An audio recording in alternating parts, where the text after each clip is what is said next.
Assalamualaikum warahmatullahi wabarakatuh. Alhamdulillahirabbil alamin. Alhamdulillahilladzi arsala rasulahu bil huda wa dinil haq liyudhhirahu 'alad dini kullih wa kafa billahi syahida.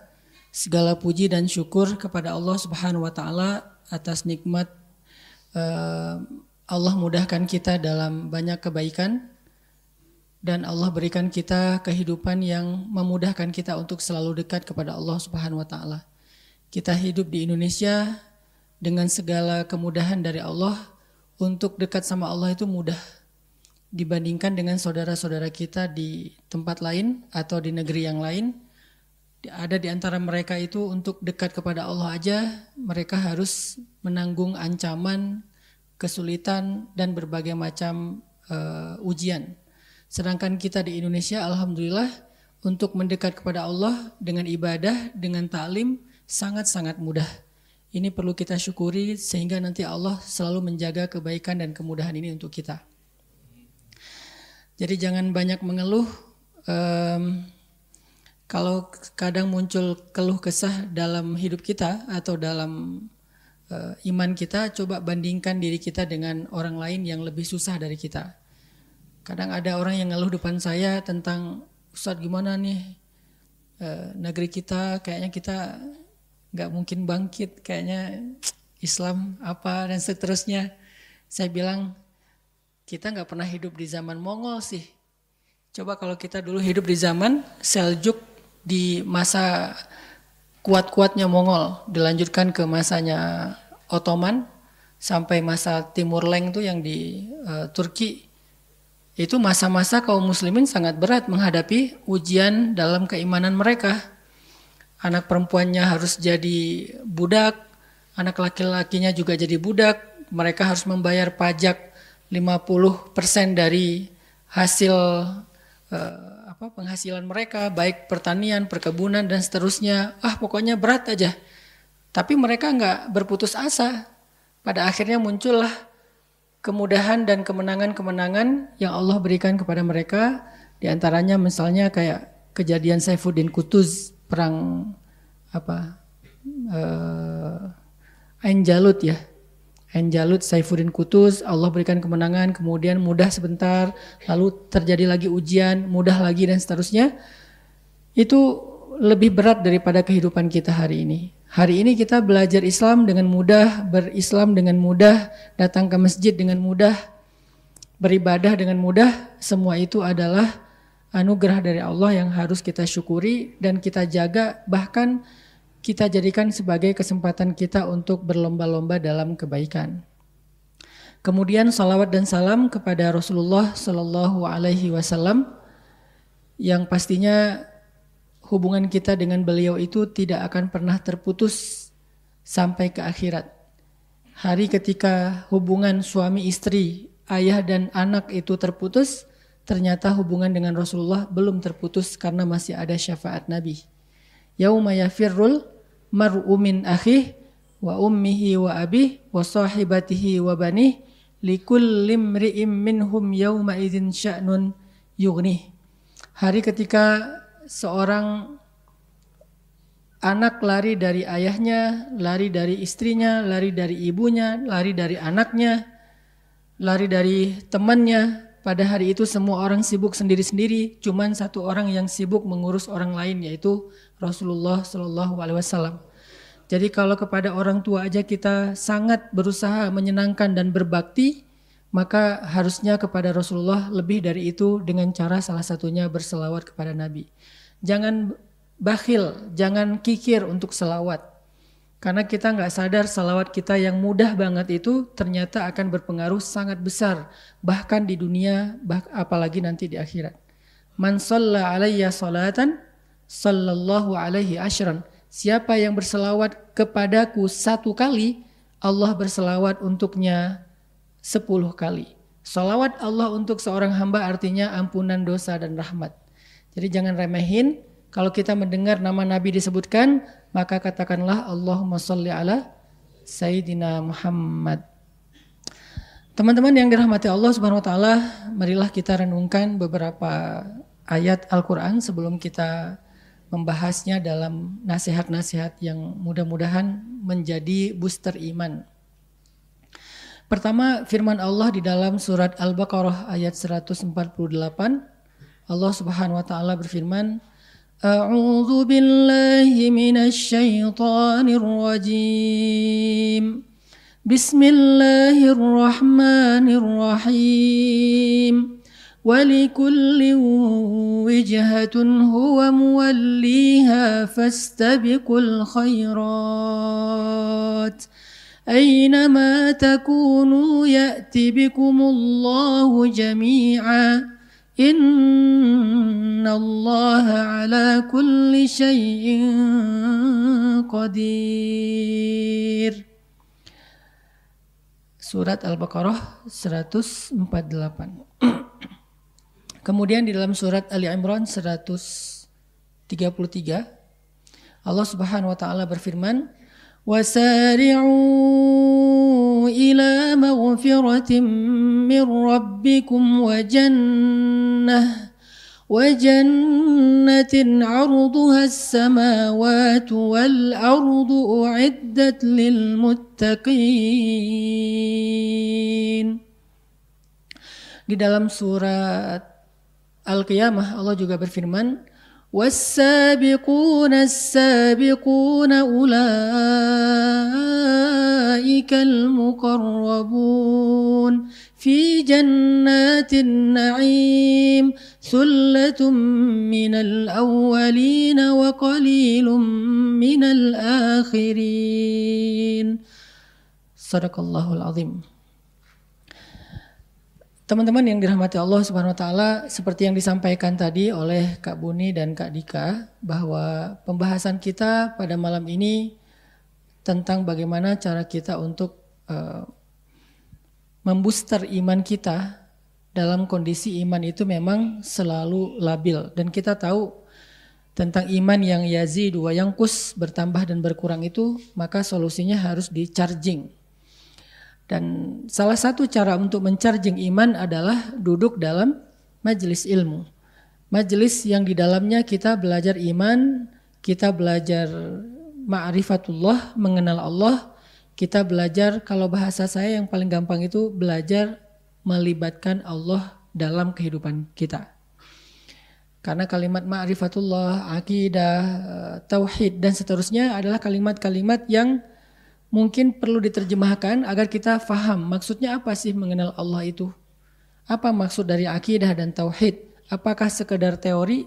Ternyata maksud dari akidah, tauhid, ma'rifatullah, rububiyah, uluhiyah, asma, sifat dan seterusnya, intinya satu, libatkan Allah dalam hidup kita. Karena kalau kita cuma tahu Allah tapi nggak dilibatin, itu belum ada akidah, belum ada akidah itu kayak akad, belum ada hubungan gitu, belum ada ikatan antara kita dengan Allah. Maka dalam majelis-majelis ilmu seperti ini, kita ingin ngecas iman kita dengan ayat-ayat, hadis-hadis, nasihat-nasihat dan hikmah-hikmah tentang Allah, tentang bagaimana kita memperlakukan Allah atau bermuamalah dengan Allah dalam kehidupan kita supaya iman kita bertambah lagi. Dan indikasi dari bertambahnya iman adalah bertambahnya amal solih. Jadi kita nggak bisa mengatakan iman bertambah kalau amalnya gitu-gitu aja. Nggak bisa dikatakan iman itu yazid kalau kita tidak berkurang dosanya, bertambah pahalanya. Itu tidak yazid. Jadi iman itu di-recharge, indikasinya adalah bertambahnya amal solih. Bahkan pertambahan amal solih itu tidak hanya sedikit, tetapi dia nambahnya itu kerasa banget gitu, gairahnya, semangatnya. Itu berarti memang majelis ilmu tersebut adalah majelis iman, bukan sekedar majelis perdebatan. Nah, hari ini kita akan coba belajar iman, membooster iman kita, hati kita dengan ayat-ayat yang tadi saya baca. Tentang apa sih ayat tadi? Ayat tadi bercerita tentang anjuran menyegerakan dan berlomba-lomba dalam kebaikan. Karena masalah kita seringkali itu banyak pertimbangan. Terutama dalam hal-hal yang kita kadang-kadang lagi futur, imannya lagi drop, itu biasanya banyak pertimbangan. Nanti aja, besok aja, ntar aja, tunggu aja bentar lagi sampai siap, dan seterusnya. Menunda-nunda kebaikan itu justru akan membuat iman kita semakin drop. Nah, dalam kondisi ketika kita imannya lagi drop, maka kita harus sedikit nge-push diri kita melakukan hal yang kita sebetulnya males ngelakuinnya. Udah nggak usah banyak mikir, nggak usah banyak ngerasa, lakuin aja dulu. Toh insya Allah nggak akan nyesel kok. Nyesel nih saya sholat tahajud, enggak. Nyesel nih saya ke masjid, enggak. Insya Allah kalau kita nge-push diri kita melakukan kebaikan itu nggak bakalan nyesel. Beda banget dengan orang yang melakukan dosa. Ada hikmah ya, ada sebuah quote yang saya suka sekali. Lakukanlah kebaikan walaupun itu melelahkan, karena lelahnya akan hilang tapi kebaikannya akan bertahan. Tinggalkanlah dosa walaupun itu kamu sukai atau menyenangkan, karena kesenangannya akan hilang dan dosanya akan tetap ada. Jadi lakukanlah kebaikan walaupun berat atau walaupun susah, karena walaupun lelah, karena lelahnya akan hilang tetapi kebaikannya akan tetap ada. Tinggalkanlah dosa walaupun menyenangkan, karena kesenangannya akan hilang dan dosanya tetap ada. Jadi kadang-kadang kita emang harus nge-push diri kita untuk melakukan kebaikan walaupun lelah, karena lelah itu akan hilang. Tapi kebaikannya akan tetap ada. Sebagaimana kita belajar berusaha meninggalkan dosa walaupun menyenangkan, karena kesenangannya juga akan hilang, gak akan lama, tetapi dosanya akan tetap ada. Jadi kalau kita takut lelah berbuat baik, apa yang kita takutkan? Bentar lagi juga hilang tuh lelahnya. Lelahnya sholat tahajud itu juga sebentar lagi hilang. Lelahnya baca Quran itu sebentar lagi juga hilang.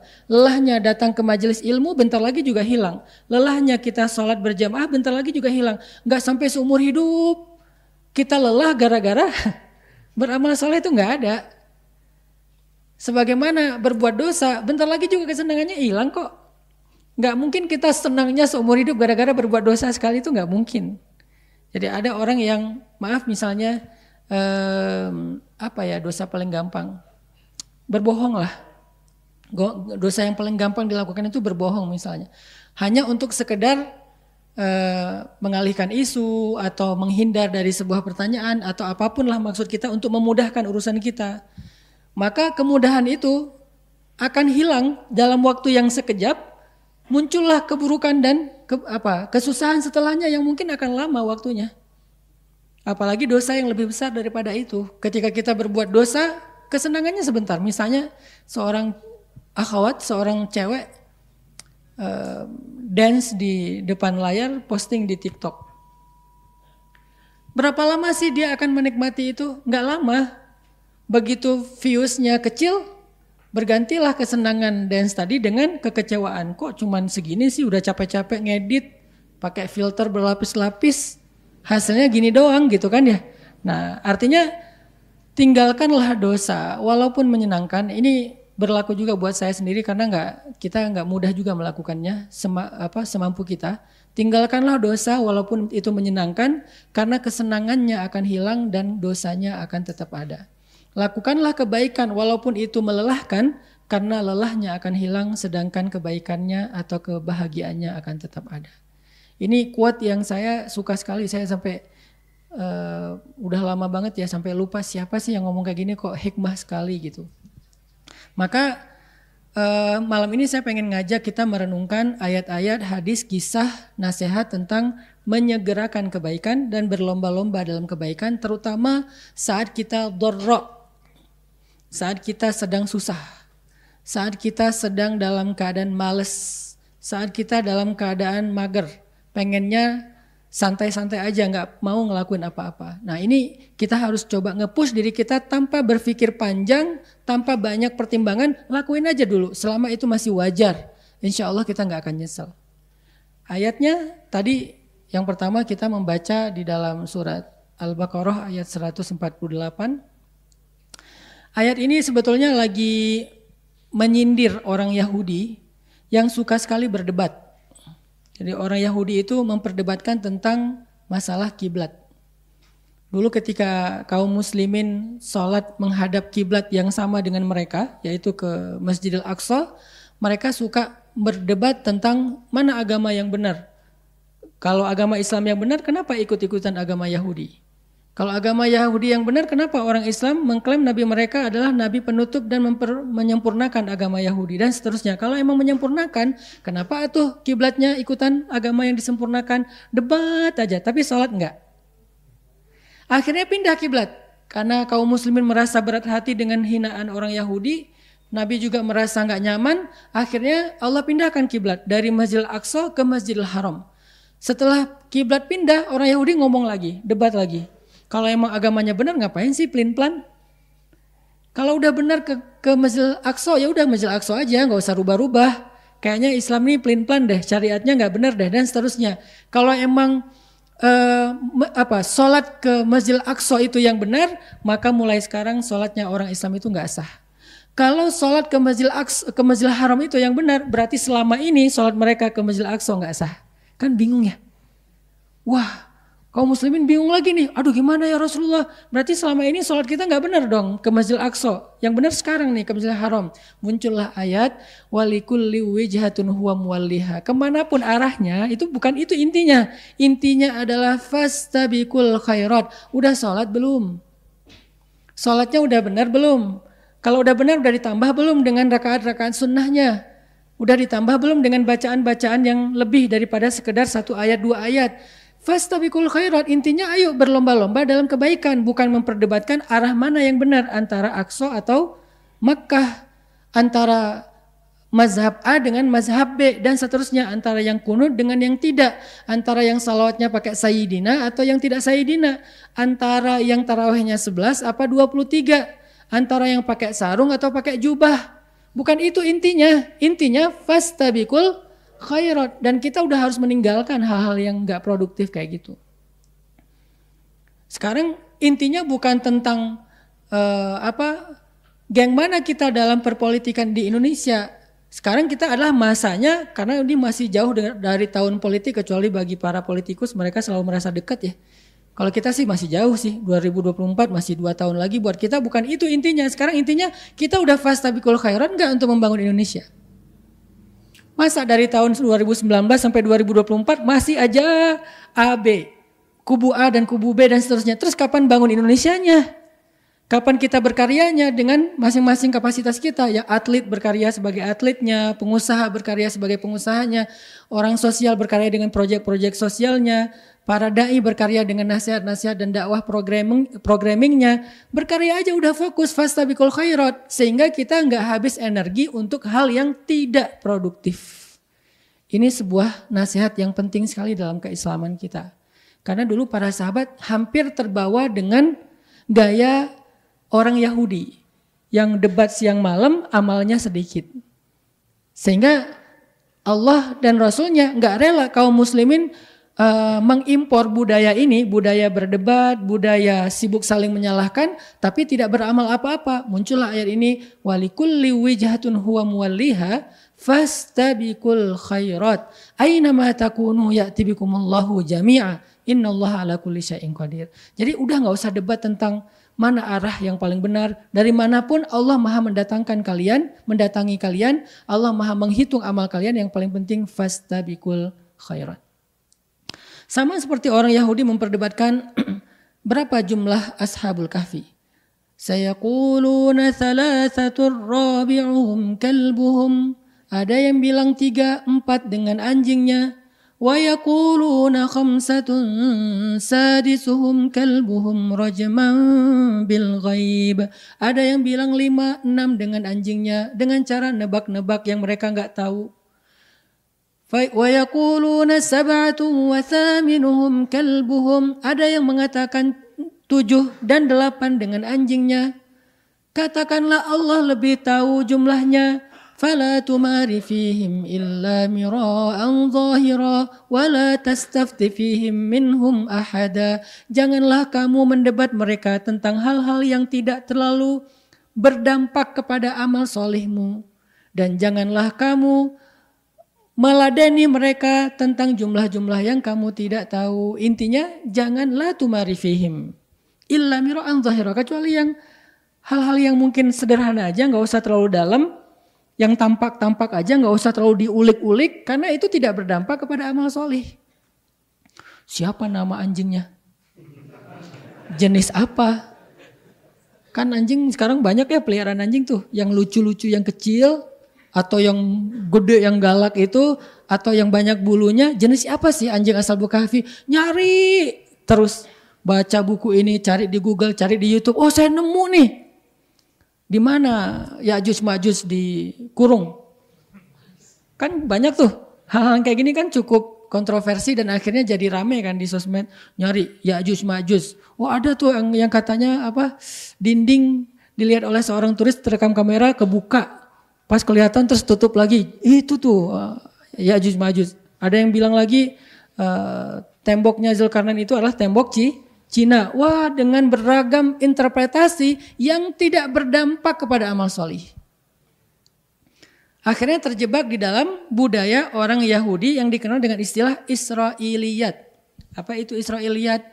Dongeng-dongeng orang Israel atau Bani Israel. Karena mereka suka dongeng. Nabi Sulaiman memiliki kalau nggak salah 1099 istri. Mendatangi satu persatu dalam satu malam semuanya. Saya nggak bisa ngebayangin. Ya udah jangan dibayangin. Mendatangi 99 istrinya dalam satu malam dan lupa bilang bismillah. Sehingga nggak ada yang jadi. Satu-satunya jadi setengah manusia setengah jin. Israiliyat udah. Dongeng orang Yahudi. Masa Nabi Sulaiman kayak gitu? Ini nggak pas untuk seorang nabi yang mulia. Tapi kan sensasi ya ceritanya. Nabi Yunus ketika dikeluarkan dari perut ikan nggak pakai apa-apa karena semua pakaiannya sudah rontok sehingga beliau dalam keadaan tidak berbusana. Ngapain kok ngebahas itunya Nabi Yunus? Yang dibahas di dalam Al-Quran itu bukan dalam keadaan apa Nabi Yunus dikeluarkan dari perut ikan, tapi doanya Nabi Yunus itu yang menggetarkan arasy sehingga yang menambah amal kita harusnya subhanaka inni kuntu minaz zalimin, itunya yang kita amalkan, bukan tentang bagaimana dikeluarkan dari perut ikan. Jenis ikannya apa? Apa megalodon? Dan seterusnya. Nah ini nih Israiliyat namanya teman-teman. Begitu juga dengan Nabi Daniel. Banyaklah. Sehingga kita di dalam ayat ini dianjurkan oleh Allah untuk fastabiqul khairat, berlomba-lomba aja dalam kebaikan. Jangan terlalu banyak menyibukkan diri dengan perdebatan. Nah, hari ini ketika kita udah hijrah, kita dihadapkan dengan sebuah fenomena tentang perdebatan mazhab. Walaupun itu bukan hal baru sebetulnya, udah lama banget. Cuman sering menghangat nih. Seiring munculnya gairah beragama, menghangat lagi nih hal yang kayak gini. Dan kita harusnya udah lebih moderat dan lebih mature lah dalam hijrah kita untuk tidak masuk dalam pusaran ini. Teman-teman akan jarang sekali melihat saya terlibat dalam perdebatan. Kenapa? Beberapa yang kita anggap perlu untuk kita respon dalam perdebatan di publik kita, sebetulnya itu hanyalah pengalihan isu. Kita sengaja diangkat-angkat terus tentang isu radikal, tentang masalah ini dan itu. Untuk apa? Supaya kita ngebahas ini aja. Karena sifat dari kita tuh kan memang senang ngebahas sesuatu ya. Bahas ini aja, jangan yang ini ya. Jangan penemuan sebuah tambang emas terbesar di dunia yang baru nih yang mau dikerjain. Itu jangan dibahas ya. Karena ini biarin aja senyap jalan. Yang ini aja yang dibahas. Mana yang radikal, mana yang gak radikal, mana mazhab ini, mana mazhab itu, mana yang masuk neraka, mana yang masuk surga. Kita sibuk gitu dengan teman kita, lo neraka lah, gue yang surga ya. Semua yang lain neraka kita doang. Itu tuh sebagiannya, gak semuanya ya. Sebagiannya emang pengalihan isu dan kita terjebak di dalam hal itu. Opini publik yang dibangun. Walaupun kita anggap saya harus bela nih. Idealisme saya, ideologi saya. Ya gak salah niat antum, spirit teman-teman tuh gak salah. Tapi kita harus lihat ada agenda apa di belakangnya. Terus gimana dong kalau kayak gitu? Cukup sekali tapi jangan larut. Kalau bisa jangan berdebat, bentuknya edukasi. Kalau ada yang keliru ya kita edukasi, kita jelaskan mana yang benar, udah selesai. Tapi jangan diladeni debatnya. Kalau saya mau ngeladeni debat di komen, banyak yang kayaknya renyah banget untuk diladeni nih. Replay aja. Biasanya ketika saya replay, insya Allah teman-teman akan nge-replay balik, akhirnya itu penuh kan. Jadi berudul bawahnya kan ya, akhirnya dia delete sendiri. Bisa aja kayak gitu. Atau di akun orang akhirnya dia dimatiin komennya, bisa kayak gitu. Muncul sensasi, wah saya berhasil bikin dia akhirnya nggak nyaman matiin komen, saya berhasil neken dia. Buat apa? Ini namanya walikulli wijhatin huwa muwalliha. Yuk kita beramal aja, fastabiqul khairat. Fokus aja dengan beramal. Jangan tentang perdebatan. Kalau ada yang mendebat kita dari saudara kita yang lain, mungkin dia belum matang dalam hijrahnya. Masih sensasi. Yang dibahas hal-hal yang mungkin bukan hal yang cukup urgen juga. Walaupun nggak ada salah dibahas, cuman nggak urgen-urgen banget sih dalam keislaman kita. Kayak misalnya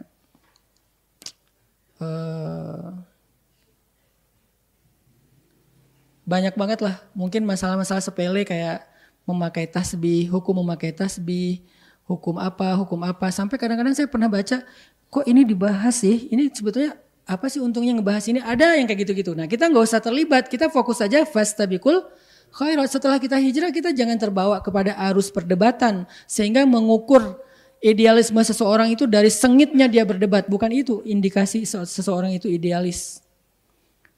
Dai yang paling idealis tidak selalu yang paling vokal. Dai yang idealis itu kadang dia silent tetapi konsisten dan cukup komitmen dengan apa yang sedang dia lakukan. Dia terus bertumbuh. Jadi ada istilahnya silent change. Jadi perubahan dalam senyap itu terjadi, perubahan. Oh kok jadi gini? Nah itu tuh idealis juga loh, nggak harus kayak gitu. Coba hijrah sebagai tren, kan itu nggak dijadikan sebagai narasi yang keluar-keluar kan. Teman-teman mungkin sebagian besar belum ikut tarbiyah saya. Kalau ikut tarbiyah saya, loh kok beda banget dengan taklim, nggak ngebahas jomblo, nggak ngebahas patah hati, nggak ngebahas galau. Yang dibahasnya apa? Kurikulum pergerakan, kurikulum dakwah. Kok nggak dibahas di umum? Karena emang bukan konsumsi publik. Dia untuk para aset-aset dakwah supaya mereka tahu bagaimana cara berdakwah itu dijalanin. Alhamdulillah akhirnya punya beberapa amanah-amanah baru dan itu semuanya menunjukkan idealisme kita juga dalam dakwah, enggak harus selalu berbanding lurus dengan lantangnya suara dan panjangnya narasi. Sehingga kalau teman-teman mau nunjukin ekspresi bahwa saya idealis, saya setia, loyalis terhadap idealisme saya, ideologi saya, jangan tunjukkan hanya dengan narasi yang panjang dan lantangnya suara. Tunjukkan dengan karya konkret yang berdampak secara sosial. Apa dampaknya terhadap negara kita, terhadap bangsa kita, terhadap umat kita, terhadap masyarakat kita? Apa dampak antum hijrah itu apa? Setelah hijrah apa dampaknya buat keluarga dulu deh. Buat ayah, ibu, adik, keluarga di rumah, apa dampak teman-teman setelah hijrah itu apa dampak di rumah? Oh sekarang di rumah udah gak ngerepotin orang tua lagi. Sama adik kakak udah gak suka berdebat, udah ngalahan. Sama orang tua udah lebih santun. Di rumah udah jadi teladan dalam akhlak-akhlak yang baik. Itu tuh dampak yang konkret, itu aja fokus fastabiqul khairat. Bukan makin hijrah, makin sengit perdebatan di rumah. Nanti ibu hijrah, ayah hijrah, anak hijrah, udah jadi dewan perdebatan tuh, komunitas debat. Rumahnya rame aja di meja makan, belum juga nyendok nasi, udah ini nggak benar nih. Wah kata siapa? Allah berfirman, masing-masing punya dalil kan. Semua Allah berfirman, semua Rasulullah bersabda, nggak selesai, akhirnya nggak jadi makan, piring terbang. Nah ini artinya teman-teman kita kurang fastabiqul khairat. Coba fokus aja beramal deh, fokus aja berkarya deh. Anak muda terutama karena dakwah saya pengen segmen anak muda. Anak muda coba jangan terjun terlalu dalam, bukan gak boleh ya, terlalu dalam arus perdebatan. Baik itu dalam urusan ideologi Islam kita, apalagi dalam urusan yang lain. Boleh tapi yang sifatnya konstruktif, edukatif, bukan destruktif dan tidak produktif. Harus konstruktif. Apa dampaknya dengan narasi ini? Apa edukasi yang kita share di tengah masyarakat dalam membentuk opini mereka tentang kebenaran? Kalau nggak ada ya berarti ya kita tahan diri. Intinya fastabiqul khairat itu adalah sindiran Allah kepada orang Yahudi yang terbiasa berdebat. Siapa nabi terakhir? Harus orang Bani Israel dong. Dia punya ciri-ciri ini. Begitu nabinya muncul, kok bukan Bani Israel? Kok orang Arab? Nggak mau Akhirnya mereka menghindar. Mereka mengingkari kebenaran dari risalah Nabi terakhir itu. Ini bukan fokus kepada amal solih, tapi fokusnya kepada perdebatan dan mempertahankan pendapat. Kemudian yang ayat kedua yang tadi kita baca adalah surat Ali Imran 133 Allah juga memerintahkan kita untuk bersegera dalam kebaikan. Wasari'u itu artinya segeralah kalian ila maghfiratin min rabbikum wa jannah, kepada ampunan dari Rabb kalian dan surga. Artinya bersegeralah kalian taubat dan amal solih. Itu bahasa Al-Quran kan bahasanya sastra ya.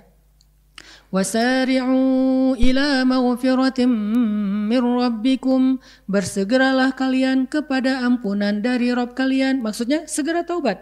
Astaghfirullahalazim. Maka setiap kali kita berbuat dosa, kata Nabi, iringilah keburukan kalian dengan kebaikan. Maksudnya iringilah dosa kalian dengan istighfar dan taubat. Setiap kali kita berbuat dosa, langsung astaghfirullahalazim. Salah ngomong astaghfirullahalazim. Kepancing emosi astaghfirullahalazim. Segera, jangan tunggu nanti. Kenapa? Narasi paling sederhananya kan kita nggak tahu usia kita. Itu yang paling sering. Tapi narasi lain adalah kenapa harus ditunda kalau itu sebuah kebaikan? Belum siap, nggak apa-apa. Kalau kita merasa belum benar-benar siap, memangnya kita siapnya kapan? Setahun lagi? 2 tahun lagi? Kita belum tahu juga kapan kita siap. Dengan kita istighfar, dengan kita menyegerakan kebaikan, kita berharap Allah yang akan mentaufikkan kita, membantu kita dalam proses itu. Jadi nggak usah nunggu siap. Kayaknya kalau saya istighfar sekarang nanti buat dosa lagi sia-sia deh. Kata siapa? Allah nggak pernah berputus asa mengampuni dosa kita walaupun sekian ribu kali dalam sehari. Kenapa kita berputus asa meminta ampun? Allah ngasih aja nggak putus asa. Masa kita minta putus asa? Kan minta itu nggak ada yang hilang, malah dapat. Yang ngasih kan memberi kan. Kalau ibarat manusia tuh kehilangan sesuatu walaupun Allah tidak kehilangan apapun. Jadi Allah aja yang ngasih, nggak pernah berputus asa. Kita istighfar nih, Allah kasih ampunan. Buat dosa lagi, istighfar, Allah kasih lagi. Sehari 1000 kali kita kayak gitu, sehari 1001 kali Allah ngasih ampunan.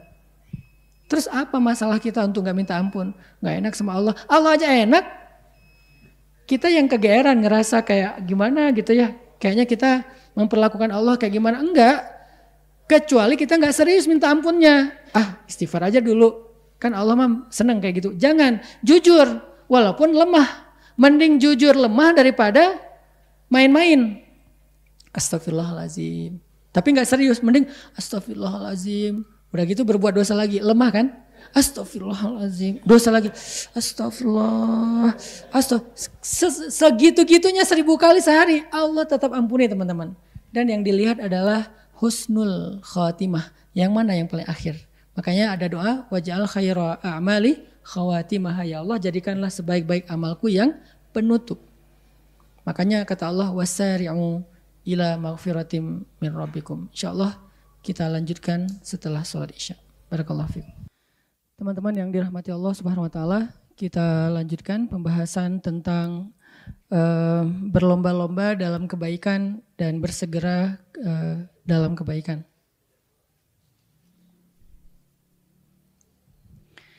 Tadi kita membaca surat Ali Imran ayat 133. Wasari'u ila maghfiratin min rabbikum jannah. Jadi Allah meminta kita untuk bersegera atau tidak menunda waktu. Pertama dalam urusan taubat dan yang kedua dalam urusan amal solih. Jadi kata Nabi, iringilah setiap perbuatan buruk dengan kebaikan. Artinya iringilah dosa dengan istighfar. Maka jangan bosan untuk beristighfar kepada Allah, karena Allah itu gak pernah bosan untuk mengampuni dosa kita. Allah gak pernah bosan untuk ngasih kita taubat, menerima taubat kita. Allah gak pernah bosan untuk mendengar ucapan astaghfirullahalazim walaupun sehari 1000 kali setelah 1000 kali berbuat dosa. Allah gak pernah bosan.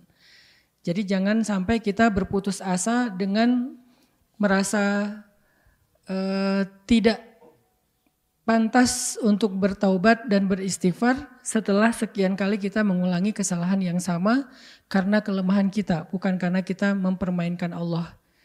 Karena insya Allah kita nggak mungkin niat kita mempermainkan Allah. Yukhadi'una Allah walladzina amanu wa ma yakhda'una illa anfusahum. Jadi kalau kita mengelabui Allah, mempermainkan Allah, kita hanya mempermainkan diri kita sendiri. Nggak mungkin. Terus kalau kita ngelakuin dosa berulang kali gimana? Ya Mudah-mudahan itu bukan karena kita mempermainkan Allah, mudah-mudahan karena kita memang lemah. Berkali-kali kita tergelincir kepada dosa karena lemah, tapi setelah itu langsung iringi dengan istighfar lagi, iringi dengan taubat lagi. Karena yang paling Allah lihat adalah bukan prosesnya, nanti akhirnya. Mana akhirnya? Taubat atau dosa? Kalau akhirnya adalah astaghfirullahalazim dan gak sempat melakukan dosa yang berikutnya, tetapi dia udah mengiringi dosa yang sebelumnya dengan istighfar, maka dia adalah orang yang memperoleh husnul khatimah. Ya setidaknya di akhir malam sebelum kita tidur, kita istighfar dulu. Ya Allah, hari ini saya banyak banget dosa. Dari mulai bangun tidur tadi pagi udah dosa, di sosmed dosa, di jalan dosa, ketemu orang dosa, dalam kesendirian pun masih banyak dosa. Ya Allah, ampunkanlah dosa saya hari ini. Istighfar sebelum tidur dengan istighfar yang jujur dan sungguh-sungguh. Walaupun kita gak yakin besok kita akan bersih. Dan kemungkinan besok kita kotor lagi, walaupun harapannya kotornya gak sekotor kemarin. Tapi bisa aja besok lebih kotor dari kemarin dan kita gak pernah tahu karena kelemahan kita. Setidaknya malam itu kita menutup malam dengan taubat, istighfar. Kalau malam itu adalah malam terakhir kita gak bangun lagi, Allahu a'lam apa yang terjadi, maka kita memperoleh husnul khatimah. Kan itu yang kita cari. Makanya kata Allah, wasari'u ila maghfiratin min rabbikum. Jangan ditunda-tunda. Toh gak ada ruginya juga kok kita mendahulukan kebaikan. Apa ruginya kalau kita segera beristighfar dan bertobat? Apa ruginya? Gak ada rugi. Gak ada gara-gara kita istighfar terus kita kayak kehilangan sesuatu. Gara-gara kita istighfar kita kehabisan waktu. Gara-gara ke istighfar kita akhirnya jadi capek. Apa capeknya mengatakan astaghfirullahalazim. Kalau Allah mau syariat istighfar itu dibikin panjang. Kayak Sayyidul Istighfar lah minimal ya. Allahumma anta rabbi la ilaha illa anta khalaqtani wa ana abduka wa ana ala ahdika wa wa'dika mastata'tu a'udzubika min syarri ma sana'tu abu'u laka bi ni'matika alayya wa abu'u bi dzambi faghfirli fa innahu la yaghfirudz dzunuba illa anta. Panjang. Kalau yang mau segini keren karena ini Sayyidul Istighfar, pemimpinnya istighfar. Kalau yang bisa hafal ini luar biasa ini kalimatnya. Tapi bagi yang gak mampu menghafal ini atau gak mungkin juga kita baca ini misalnya setiap berbuat dosa baca itu kayak panjang gitu ya. Bukan gak mungkin, agak berat mungkin bagi sebagian besar dari kita termasuk saya. Ada gak yang lebih ringan supaya kita gak menunda-nunda istighfar? Kayaknya gak cukup waktu Ustadz. Saya lagi hektik nih, saya lagi meeting nih. Saya lagi apa? Kan lagi meeting kayak salah ngomong misalnya kayak gak sengaja ngetawain temen. Masa Allahumma anta rabbi la ilaha illa anta khalaqtani wa ana abduka. Ngapain lo ngelamun? Ntar lagi istighfar. Jadi kayak panjang kan, jadi text time gitu kan. Makanya ada yang lebih ringkas, lebih pendek, lebih mudah, lebih bisa dilakukan secara spontan. Ngetawain temen, salah nih astagfirullahaladzim. Beres. Atau suuzon sama orang lain, cari muka nih, astagfirullahaladzim. Beres, kan gitu kan ya. Gak perlu sampai yang tadi Allahumma yang panjang bisa menghabiskan misalnya sekian belas detik atau sekian puluh detik yang buat kita sekian puluh detik itu sesuatu yang berat mungkin. Maka ada yang ringan, astagfirullahaladzim. Terus ruginya di mana? Beratnya di mana? Untuk kita tunda nanti aja deh di akhir hari menjelang tidur. Nanti lagi, toh gak rugi juga, astagfirullahaladzim. Astagfirullahaladzim. Wah gak benar, astagfirullahaladzim. Apaan sih? Astagfirullahaladzim. Terus aja gitu. Sehari entah berapa kali, Nabi aja yang gak punya dosa sehari 100 kali. Yang 100 kali itu gak harus kita tasbihin. Arti 100 kali dalam hadis tersebut artinya Nabi itu sering kali beristighfar walaupun beliau bukan orang yang berbuat dosa, maksum. Gimana kita? Berarti dari pagi udah biasain aja astagfirullahaladzim. Setiap kali kita ngerasa ada salah. Sekecil apapun. Lupa astagfirullahalazim.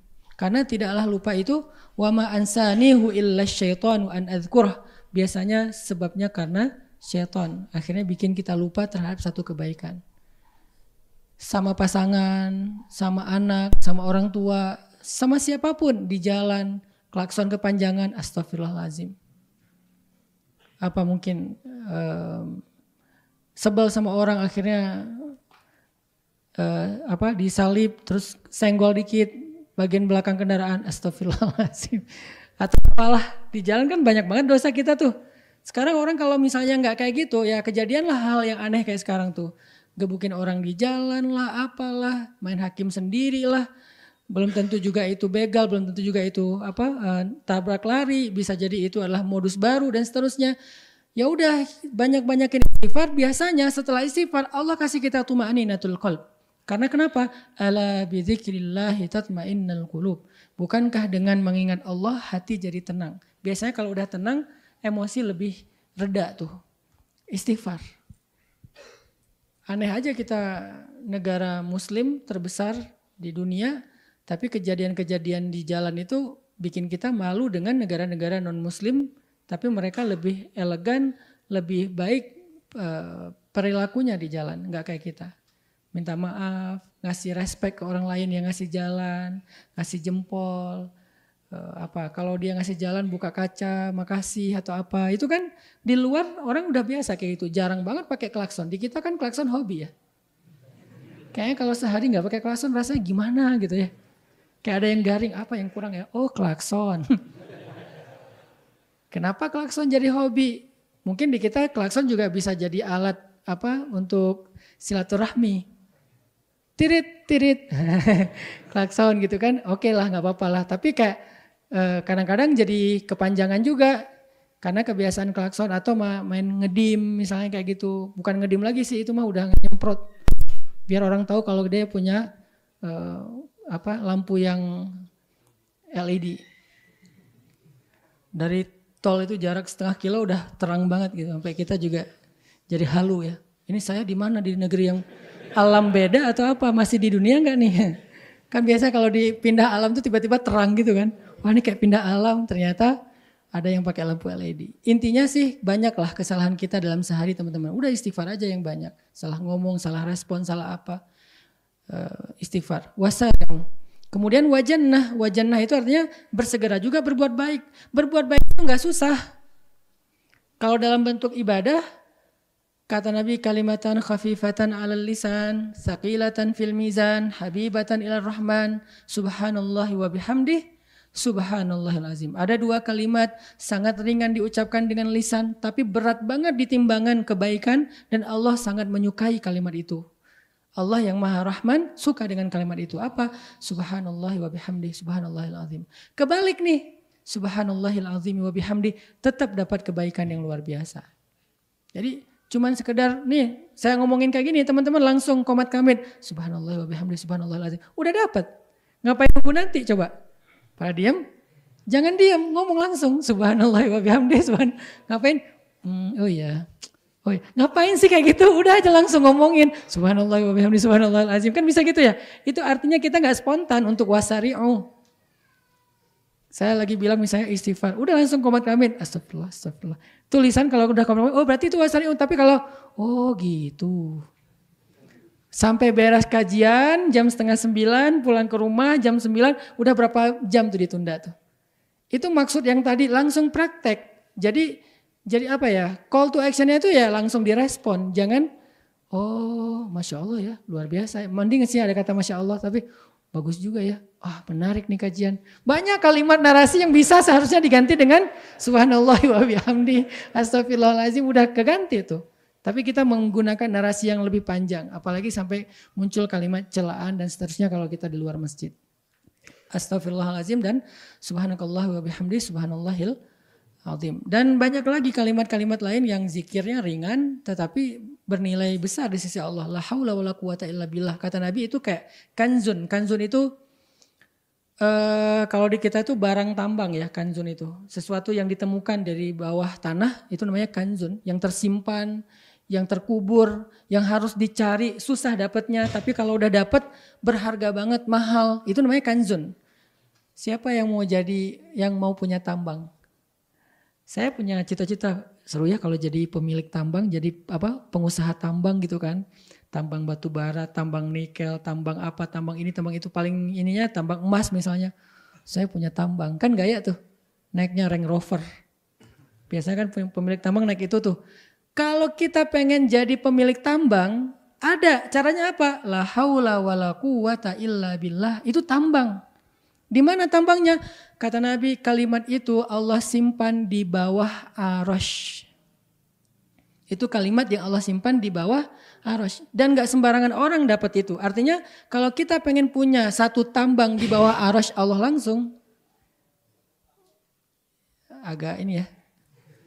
Agak la haula ya. La haula wala quwata illa billah. Kaget gitu. Kalau kita, apa tadi teh? Tambang. Kalau kita pengen punya tambang di bawah arasy, maka caranya ucapkanlah la haula wala quwata illa billah. Kalau kita pengen punya tambang yang lebih besar, yang lebih banyak hasilnya, ya banyakin aja la haula wala quwata illa billah. Karena itu tambang langit banget itu. Tambang bumi itu batu bara, nikel, emas dan seterusnya. Saya bukan orang tambang jadi gak terlalu menguasai. Tanya Mardigu misalnya, yang ngerti tambang. Tambang bumi banyak, tapi kita kan gak dapat jatah nih. Kayaknya mau jadi pemilik tambang kayak gak kepikiran. Mungkin gak ya, bisa gak ya jadi saya pengusaha tambang kayak Haji Hisham atau siapa. Kayaknya agak berat ya, hanya orang yang cukup terpilih lah. Walaupun harusnya semuanya bisa bahasa motivasi. Kalau dia bisa, kita bisa. Tapi kalau realistisnya kan di antara kita di sini mungkin gak tahu ada gak orang tambang di sini. Mungkin gak ada, kalau ada pun 1-2 orang doang. Cari aja di depan ada yang parkir Range Rover gak? Gak ada Ustadz ya, berarti kita gak ada yang punya tambang. Tapi mau gak punya tambang yang lebih baik daripada di bumi? Tambangnya di langit, persis di bawah arasy. La haula wala quwata illa billah. Apa untungnya Ustadz punya tambang itu? Ya seperti untungnya punya tambang di bumi, lebih untung lagi punya tambang di langit. Coba kalau orang punya tambang gimana? Saya pernah di Palembang tuh. Ada satu muslim di Palembang, saya gak usah sebutin namanya. Beliau punya rumah 4, maaf ya. Memang mungkin beliau adil dan ridho, istrinya 4. Harus prolog dulu yang panjang biar gak salah paham. Rumahnya 4 itu di jalan besarnya Palembang, itu rumahnya tuh kayak istana, jajar 4. Saya pas lewat saya nanya, ini kantor apa, ini gedung apa, kayak tower gitu, kayak mall gitu kan. Oh enggak Ustaz, ini rumah pribadi, ada 4, seragam lagi. Satu gerbang gitu kan, kayak komplek yang megah banget, rumahnya kayak istana. Saya bilang punya siapa? Punya Haji Fulan. Beliau punya sawit, ukuran lahan sawitnya tuh kayak udah seukuran 1 kabupaten. Masya Allah ya. Berarti orang kalau punya sawit, punya batu bara, punya nikel, punya emas, hidupnya enak banget. Punya pesawat pribadi, punya airport pribadi, punya mobil berjejer tuh di hanggar pesawatnya. Bisa nggak ya kayak gitu? Bisa, punya tambang akhirat, punya tambang langit. Pastinya kita akan punya privilege yang lebih dari itu. Kan ini privilege bumi nih, dimudahin di sana sini. Itu ada privilege langit loh dari Allah. Itu maksud Nabi bilang dengan analogi tambang. Jadi kata Nabi, la haula wala quwata illa billah kanzun, harta yang terpendam itu namanya tambang yang ada di bawah arasy. Mudah banget loh caranya, tapi banyak orang yang nggak mau. Mulai sekarang jadilah pemilik tambang. Sehari berapa kali kita menggali, memproduksi. Ya banyakin aja lah haula wala quwata illa billah. Terus nanti dapat apa? Nanti dapat privilege ketika kita membutuhkannya. Dalam masalah kita, dalam musibah kita, dalam ujian kita. Kok saya beda sama yang lain, dapat ujian lama, saya cepat. Yang lain ditangguhkan, saya didahulukan. Yang lain mungkin hina, saya dimuliakan. Yang lain ini dan saya terus. Itu kenapa? Karena Allah kasih privilege karena kita punya tambang. Fulan, Haji Hanan, tambangnya di bawah arasy. Bukan di Sulawesi, di Kalimantan, di Sumatera. Bukan di Papua, di Halmahera. Di bawah arasy coba. Kalau di sana aja kita gaya, apalagi di bawah arasy.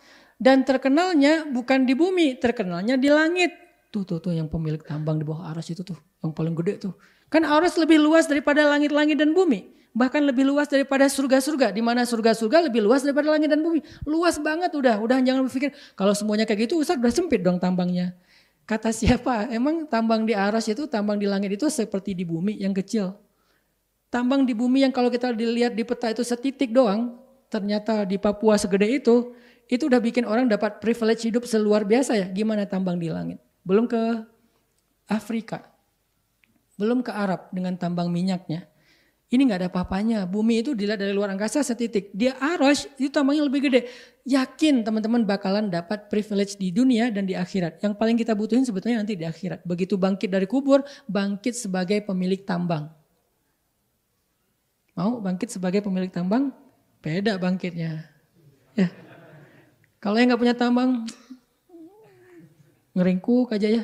Dah miskin ya. Kalau pemilik tambang kan pede. Walaupun nggak tahu sih. Yang pasti dia bangkit sebagai orang kaya. Dia bangkit sebagai orang yang punya bekal. Yang pasti dapat privilege dari Allah. Makanya jangan remehin la haula wala quwata illa billah. Ada kan kisah tentang seorang sahabat yang ditawan sama musuh, bebasnya gara-gara la haula wala quwata illa billah. Ayah ibunya orang miskin.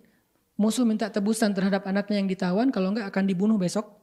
Maka ayah ibunya datang ke Rasulullah minta solusi, kata Nabi, banyakin la haula wala quwata illa billah. Mereka beriman, bilang, ya Rasul anak saya ditawan, bukan enggak mau beribadah.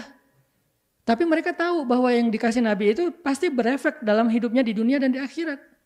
Kata Nabi banyakin la haula wala quwata illa billah. Pulang, semangat nih si ayahnya. Ibunya di rumah nungguin. Gimana Pak? Pak, ya bahasa Arab lah pokoknya. Gimana Pak udah ketemu Rasul? Udah gitu kan. Oh dapat ini enggak? Dapat tebusan enggak? Dapat. Lebih baik daripada tebusan. Apa? La haula wala quwata illa billah. Coba kalau istrinya di zaman kita dapat kayak gitu. Gak usah istri dulu dong. Kita aja dapat nasihat dari ustadz kayak gitu, kita pasti dalam hati ngomong, ya tahu sih, tapi yang saya butuhkan sekarang duit, bukan la haula wala quwata illa billah, kan gitu ya. Itulah yang membedakan kita dengan mereka, makanya kita gak pernah ngelihat keajaiban. Kalau mereka percaya, begitu Nabi bilang la haula wala quwata illa billah, dia pulang dengan semangat, kayak dapat tebusan gede gitu, bahkan lebih. Terus kasih tahu ke istrinya dengan semangat, istrinya juga, Masya Allah benar. Ya udah yuk kita banyakin, la haula wala quwata illa billah. Tiba-tiba ada yang ngetuk pintu rumahnya, anaknya datang bawa kambing, domba itu 1 lembah. Bawa domba 1 lembah, entah berapa ribu domba. Hah, kamu selamat nak? Ya gimana caranya kamu bisa selamat? Siapa yang bantu kamu? Aku lagi diikat nih. Diikat kemudian tiba-tiba datang seorang laki-laki dengan pakaian putih-putih bercahaya melepaskan ikatanku kemudian menyuruh aku untuk pulang dan membawa domba-domba milik musuh itu ya kayak ghanimah gitu ya, harta rampasan perang, dan musuhku nggak menyadari apapun yang terjadi sama aku karena mereka tertidur pulas. Allah membuat mereka tertidur dan nggak mendengar apa-apa. Yang saya heran domba selembah itu seberapa berisik sih? Kan berisik banget ya? Kan rame tuh, namanya domba kan ya, selembah. Kok sampai musuh nggak bangun sih? Domba selembah itu lagi digiring, kita domba 3 ekor aja udah rame. Ini domba selembah digiring dengan suara yang berisik, musuh nggak tahu karena Allah menyelamatkan dia. Apa modalnya? Zikir ayah ibunya, la haula wala quwata illa billah. Bukan hanya bebas, dapat bonus domba selembah. Artinya ringan, mau wajannah beramal soleh dengan simbolkan surga itu nggak susah sebetulnya. Apa yang membuat kita menghalangi diri untuk berbuat baik? Sama kayak misalnya qaulun ma'rufun shadaqah, ucapan yang baik itu sedekah. Atau amal yang paling Allah suka itu menyenangkan hati saudaramu. Dengan hanya senyum aja, biasanya kan senyum itu nular ya. Begitu kita senyum, orang lain senyum akhirnya dapat pahala sedekah dan seterusnya. Itu beramal baik teman-teman. Jadi nggak usah ditunda-tunda. Wasari'u aja, yang ringan-ringan yang kita mampu aja. Kalau yang berat mungkin memang butuh persiapan. Mau tahajud, baru jam 9 pagi, kan gak mungkin ya. Ya nunggu dong malam. Ya ada amalan yang memang kita harus nunggu waktunya, kita harus siapkan diri. Tapi jangan sampai kita gara-gara ada amalan yang gede-gede yang harus persiapan, kita jadi gak beramal yang kecil-kecil. Padahal yang kecil ini juga nilainya besar di sisi Allah. Famay ya'mal mithqala dzarratin khairan yara, la tahqiranna minal ma'rufi syai'a. Jangan remehin amalan kecil walaupun sekecil mithqala dzarrah kata Nabi. Karena bernilai besar. Itu yang ada di surat Ali Imran. Kemudian yang paragraf terakhir yang kita baca tadi surat Al-Waqi'ah. Di surat Al-Waqi'ah Allah berfirman was-sabiqun as-sabiqun. Ada 2 kalimat sabiqun. Was-sabiqun as-sabiqun. Apa arti was-sabiqun as-sabiqun? 2 kata sabiqun. Kata sabiqun itu dari kata, kalau di Indonesia yang common itu adalah musabaqah. Musabaqah itu artinya perlombaan. Jadi Was-sabiqun artinya orang yang berlomba, orang yang saling mendahului. Itu namanya berlomba. Ada dua kalimat was-sabiqun. Was-sabiqun as-sabiqun artinya apa? Kata para ulama tafsir artinya was-sabiquna fid dunya fahumus sabiquna fil akhirah. Was-sabiquna fil a'malis salihah fahumus sabiquna ilal jannah. Siapa yang di dunia sabiqun, saling mendahului, saling berlomba dalam kebaikan, maka nanti dia di akhirat saling mendahului dan berlomba masuk surga lebih dulu. Makanya surga, orang yang masuk surga itu kan beda-beda waktunya. Ada yang pas dia masuk ternyata temannya udah 1000 tahun di dalam surga. Kan di sana abadi kan, nggak ada batas usia. Hati-hati ini udah time limit nih, udah deadline, nggak bisa masuk lagi nanti. Enggak, ya terus saja selama-lamanya. Ada yang nunggu 500 tahun, ada yang nunggu 1000 tahun, ada yang nunggu 10.000 tahun, ada yang nunggu sekian ratus ribu tahun. Lama banget loh. Nah, tingkatan atau durasi waktu yang siapa lebih cepat dan siapa yang lama itu ditentukan oleh apa? Salah satunya di dunia, siapa yang lebih dulu dan bersegera dalam amal soleh di dunia, nanti dia juga yang akan lebih dulu dan lebih bersegera dalam surga Allah Subhanahu Wa Taala. Itu yang menjadi spirit dan motivasi sahabat untuk berlomba-lomba dalam kebaikan di masa hidup mereka. Karena mereka pengen duluan masuk surga. Sehingga ketika harusnya mereka nunggu 100 tahun, gak perlu 100 tahun. Bahkan yang masuk surganya bareng, sampainya beda. Masuk ke surganya bareng nih. Tapi sampai ke surganya beda-beda. Tergantung apa? Tergantung siapa yang lebih duluan melakukan kebaikan. Sehingga nanti sampainya lebih duluan. Kayak gimana bentuknya? Di sirat. Kata Nabi ada orang yang melintasi sirat seperti kilat. Cepat. Baru berkedip udah sampai ke surga. Padahal sirat itu membentang dari bumi sampai ke surga. Bumi yang saya maksud bukan bumi sekarang. Tapi ardul mahsyar. Bumi mahsyar. Kalau sekarang belum ada mahsyar. Yang ada surga. Mahsyar nanti dibentuk lagi setelah kiamat. Sangkakala pertama hancur semuanya. Lalu Allah kumpulkan lagi semuanya menjadi satu bumi saja, nggak ada lagi planet-planet, hanya satu bumi saja, namanya Ardul Mahsyar. Kalau yang sekarang namanya Ardud Dunya. Ard jadi bahasa Inggris Earth. Benar nggak sih Ustaz? Nggak tahu sih, kayak mirip aja gitu. Jadi Ardud Dunya dirubah menjadi Ardul Mahsyar. Yang disebut dengan istilah apa? Yauma tubaddalul ardu ghairal ardi. Hari ketika Allah mengganti ardu yang lama dengan ardi yang baru. Di akhir surat Ibrahim kalau nggak salah. Yauma tubaddalul ardu ghairal ardi was samawat. Hari ketika Allah ganti bumi yang lama dengan bumi yang baru. Apa arti bumi yang baru? Mahsyar. Jadi mahsyar adalah sebuah planet atau bumi yang ukurannya entah berapa ribu kali lipat lebih besar daripada bumi yang sekarang. Tapi bentuknya udah gak ada lagi gunung dan lembah, semuanya rata. Gak ada lagi lembah dan gunung, sehingga tidak bisa kita menghindar dari sengatan matahari. Kalau ada lembah kita masih bisa berlindung di balik gunung. Ini udah rata semuanya dan ukurannya lebih besar daripada sekarang. Yang jaraknya kalau 1000 kali lebih besar, pastinya lebih dari 1000 kali. Berarti jaraknya 1000 kali lebih jauh daripada jarak yang sekarang. Di mana orang dikumpulkan di Ardul Mahsyar itu? Di sebuah titik yang dulunya bekas Masjidil Aqsa. Kenapa kayak gitu? Itu yang disebut di dalam surat Qaf kalau nggak salah, makanin qarib, tempat yang dekat. Ketika malaikat memanggil manusia, mim makanin qarib, dari tempat yang dekat itu kata ulama tafsir adalah Al-Aqsa. Maka manusia nanti akan dikumpulkan semuanya di Al-Aqsa, yang sekarang titiknya Al-Aqsa, Masjid Al-Aqsa Palestina. Di situ manusia dikumpulkan, disitulah manusia akan disidang. Yaumul Hisab, hari persidangan. Tapi jarak Al-Aqsa yang nanti beda dengan yang sekarang. Sekarang kita ke Al-Aqsa kalau naik pesawat 12 jam kali 1000. Kalau mahsyar itu lebih besar 1000 kali lipat. Tapi menurut para ulama entah sekian ribu kali lipat, nggak ada yang tahu persis. Pastinya sekian ribu kali lipat lebih besar daripada bumi yang sekarang. Kebayang nggak kita yang meninggal di Indonesia nanti jalannya ke Al-Aqsa berapa lama? Kan dibangkitkan dari kubur masing-masing. Kalau kita dikuburkan di Indonesia nih, meninggal di Bandung, dikuburkan di Bandung, bangkitnya di Bandung juga. Pas bangkit dari Bandung, mau jalan ke Al-Aqsa, sekarang aja kalau kita naik pesawat 12 jam, kebayang gak jalan kakinya berapa tahun? Mungkin 2 tahun, karena ada yang naik sepeda 1 tahun. Tapi sepeda. Dan itu bukan Al-Aqsa, sampai Mekah kan ya. Ada yang dari Jawa naik sepeda ke Mekah setahun, itu sepeda. Tapi gak murni sepeda juga sih, naik kapal ya. Kalau seandainya darat semua mungkin dia 2 tahun, karena kapal lebih cepat dari sepeda. Kalau naik sepeda aja ke Mekah 2 tahun, ke Aqsa mungkin 3 tahun, berarti jalan kaki dikali 2. Kalau misalnya jalannya cepat dan konstan. Kan jalannya gak konstan. Jalan istirahatnya sebulan. Ya seumur hidup sampai Al-Aqsa. Kebayang gak sih ini biar kita paham dulu nih jaraknya. Kalau di dunia aja kita butuh waktu 10 tahun untuk sampai ke Al-Aqsa, kali 1000. 10.000 tahun baru sampai ke titik hisab. Lu belum dihisab loh. Dari dibangkitkan baru sampai ke sana itu 10.000 tahun. Sementara yang lain-lain udah di surga entah di gimana-mana tuh. Udah keliling-keliling, udah staycation, udah healing, udah apa. Kita masih aja, kemana mbak? Kemana mas? Ke Aqsa.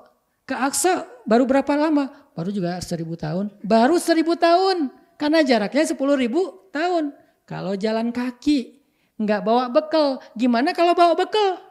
Bukan ransel, yang dibawa apa? Dosa yang lebih berat daripada 7 lapis bumi. Apa salah satu dosa yang paling berat yang dipikul seperti memikul 7 lapis bumi? Dosa memakan harta waris secara haram. Mengambil yang bukan haknya di dalam waris. Itu kan kayak memikul tanah, 7 lapis tanah loh. 7 lapis bumi kita pikul. Kebayang gak jalannya kapan sampainya? Gak bisa jalan, ya udah merangkak juga gak bisa. Gitu-gitu aja terus. Tapi gak jalan-jalan. Orang udah lalu-lalang kita masih gitu-gitu aja kayak apa? Kayak kura-kura. Tapi kura-kura yang batoknya gak sekura-kura. Batoknya mungkin gedung dewan. Tapi kitanya kura-kura kecil. Kebayang gak sampai ke Aqsanya berapa puluh ribu tahun lagi tuh.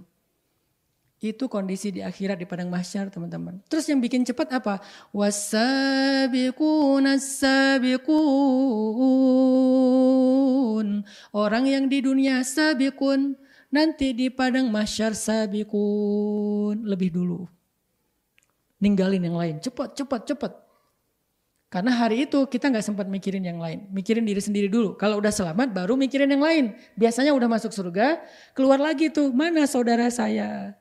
Mana orang tua saya? Mana pasangan saya? Oh lupa meninggalnya jomblo misalnya. Ya udah deh mana sahabat saya deh gitu ya. Maaf ya. Insya Allah nanti di sana ada pasangan kok. Mana pasangan saya, mana anak saya, mana sahabat yang ikut taklim bareng dengan saya. Baru mikirin yang lain, tapi udah masuk surga dulu. Beda sama Nabi. Nabi gak masuk surga dulu beliau, walaupun jatah beliau lebih duluan dan kunci surga ada di tangan beliau. Tapi beliau stay di mahsyar. Kita nyelamatin diri dulu, udah nyelamatin baru balik lagi. Kata Allah dia ada di sini, dia ada di sini. Kita cari, lalu kita selamatkan dengan seizin Allah baru masuk bareng. Makanya sabikun di dunia, biar nanti kita sabikun di akhirat. Mulai dari padang mahsyar udah sabikun. Enggak lagi butuh waktu 10.000 tahun. Itu pun kalau mahsyar itu 1.000 kali lipat dari bumi. Yang kemungkinan kayaknya lebih dari 1.000 kali lipat. Itu pun kalau kita jalan kaki tanpa beban. Kemungkinan besar kita bawa beban. Bebannya apa ya? Beban-beban dosa di atas pundak kita. Dosa-dosa besar yang kita belum taubat dengan taubatan nasuha. Mikul beban jalan ke sana. Dan perjalanannya nggak kayak di dunia, banyak pit stop.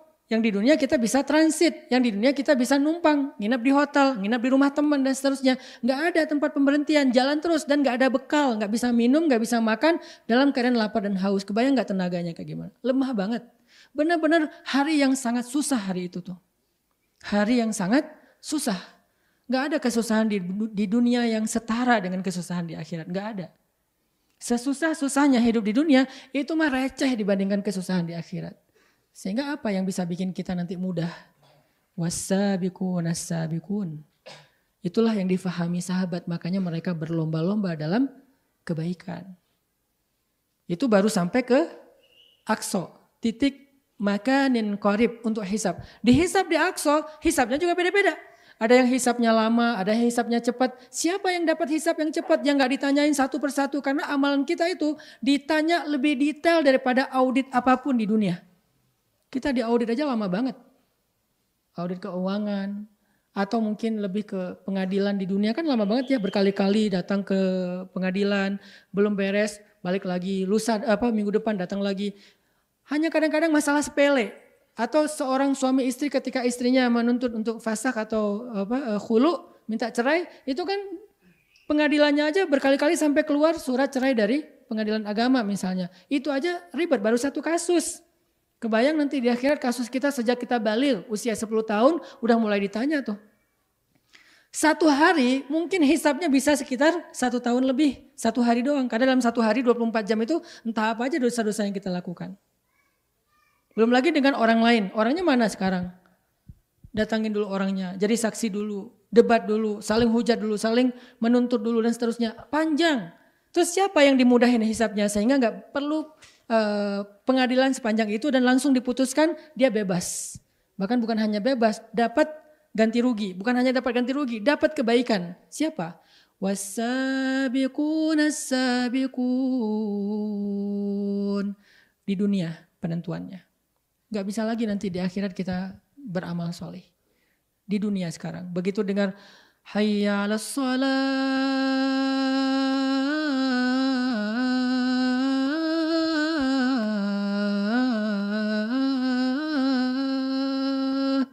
wudu, langsung jalan ke masjid. Was-sabiqun as-sabiqun. Ingin mendapatkan di awal waktu bersama imam shaf pertama. Nanti urutan masuk surganya seperti urutan shaf. Shaf 1, shaf 2, shaf 3 dan seterusnya. Itu sangat menentukan. Enggak sekali 2 kali. Mana yang paling dawam. Makanya enggak bisa kita jangan menghakimi orang lain. Wah, saya tahu sekarang siapa yang bakalan paling telat masuk ke surga. Tuh lihat yang istiqomah di belakang tiang. Asal sholat pasti di belakang tiang. Belum tentu. Artinya kita juga kan belum tentu sampai akhir hayat kita bisa kayak gitu kan. Makanya yang dawam dalam kondisi was-sabiquna fid dunya itu yang nanti akan menentukan fahumus sabiquna fil akhirah. Sekarang kita baca beberapa kisah bagaimana sahabat berlomba-lomba dalam kebaikan. Makanya Nabi mengatakan khairun nas qarni tsummal ladzina yalunahum tsummal ladzina yalunahum. Sebaik-baik manusia atau generasi adalah generasi aku. Kenapa? Generasi sahabat itu disebut sebagai khairul qurun atau khairun nas, sebaik-baik manusia, sebaik-baik generasi. Karena merekalah yang paling bergairah dan semangat dalam musabaqah fil a'malis sholihah. Berlomba-lomba dalam amal-amal soleh. Mereka yang paling baik. Nanti kita akan tahu gimana semangat mereka. Sekarang pertanyaannya kita mau gak niru dan mengikuti teladan mereka. Sehingga kita insya Allah juga menyusul mereka dalam berlomba-lomba untuk masuk surga Allah. Misalnya perlombaan para sahabat, ini ada contohnya adalah dalam berinfak di jalan Allah. Amarona Rasulullah sallallahu alaihi wasallam an natasaddaq wa wafaqa dzalika malan indi. Fakultu al-yaum asbiqu Aba Bakrin. Umar mengatakan, jadi Umar itu dari dulu pengen banget ngalahin Abu Bakar. Jadi gak ada kata-kata, itu mah Abu Bakar. Saya gak akan mungkin ngalahin Abu Bakar. Itu kita, itu mah Rasul, itu mah Abu Bakar, itu mah Umar. Kalau sahabat semangatnya gak kayak gitu, bukan itu mah, saya mah harus bisa ngalahin Abu Bakar. Saya harus bisa mendahului Abu Bakar. Itu semangat fastabiqul khairat. Beda sama semangat menyerah. Itu mah Abu Bakar gak mungkin ngalahin Abu Bakar. Masalahnya bukan siapa menang siapa kalah. Mau gak berlomba? Karena berlomba itu setidaknya walaupun kita kalah, kita lebih cepat daripada gak berlomba kan. Kita berenang sendiri nih. Kan santai tuh. Bisa jadi gini-gini tapi gak pindah-pindah. Loh kok masih di sini sih? Karena gak berlomba, saking santainya nih. Begitu datang teman kita kan pengen nunjukin, gue udah lama loh belajar berenang kan gitu ya. Wah walaupun heboh gitu kan, setidaknya lebih heboh daripada sendiri. Mudah-mudahan lebih cepat daripada ketika kita sendiri. Jadi jangan berputus asa duluan, kayaknya gak mungkin ngalahin Abu Bakar. Bukan itu intinya. Semangat berlomba itulah yang membuat kita lebih baik daripada kita sendiri. Umar mengatakan, saya ingin banget mengalahkan Abu Bakar. Sehingga ketika suatu hari amarona Rasulullah menyuruh kami untuk bersedekah, maka aku merasa udah siap nih, aku punya harta, setengah dari hartaku akan aku sedekahkan di jalan dakwah, Terus Umar mengatakan dalam hatinya membatin, al-yaum asbiku Abu Bakar. Hari ini aku akan mengalahkan Abu Bakar.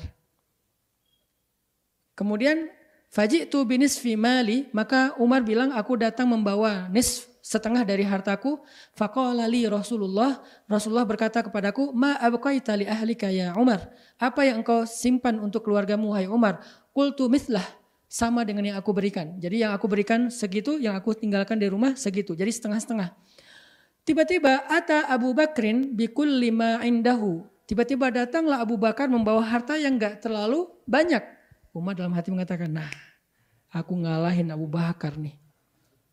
Maka Rasulullah bertanya, ya Abu Bakar, ma abqaita li ahlik? Apa yang engkau sisakan untuk keluargamu? Kata Abu Bakar, abqaitu lahumullah wa rasulah. Tidak ada yang aku tinggalkan untuk keluargaku kecuali Allah dan Rasulnya. Umar kaget, Allah dan Rasulnya itu artinya gak ada yang tersisa di rumah Abu Bakar. Kalau kita masih nanya, maksud lo? Saking lolanya kita ya. Sahabat kan pinter-pinter, makanya jadi orang muslim itu harus cerdas, harus smart. Jangan polos-polos amat. Perdebatan tentang hal yang polos. Penulisan yang benar tentang insya Allah. Insya Allah atau insyaallah atau receh banget sih. Gak elegan. Muslim itu elegan. Ngomong sepintas tapi pemahamannya dalam. Coba baca bait-bait syair para ulama kita. Kalau ngejelasin sesuatu itu singkat. Tapi pas dibedah panjang banget, bisa jadi satu buku sendiri. Itulah kecerdasan kaum muslimin. Dari zaman sahabat sampai zaman-zaman kejayaan Islam.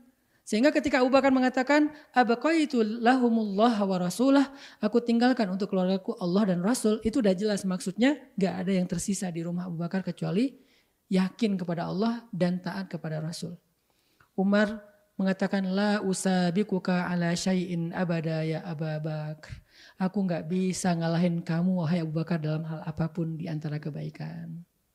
Ini takjubnya Umar kepada Abu Bakar. Abu Bakar terus kayak gitu juga. Merasa udah puas diri. Enggak, Abu Bakar berlombanya dengan siapa?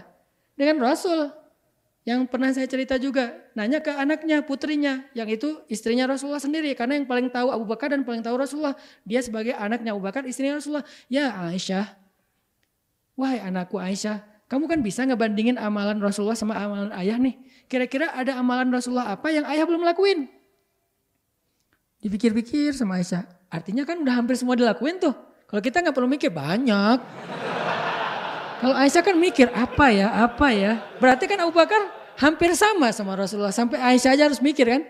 Oh ada, Rasulullah selalu ngasih makan seorang pengemis tua yang buta yang ada di ujung pasar. Itu yang Abu Bakar gak tahu. Yang lain seolah-olah udah semuanya dilakukan sama Abu Bakar. Ini namanya fastabiqul khairat.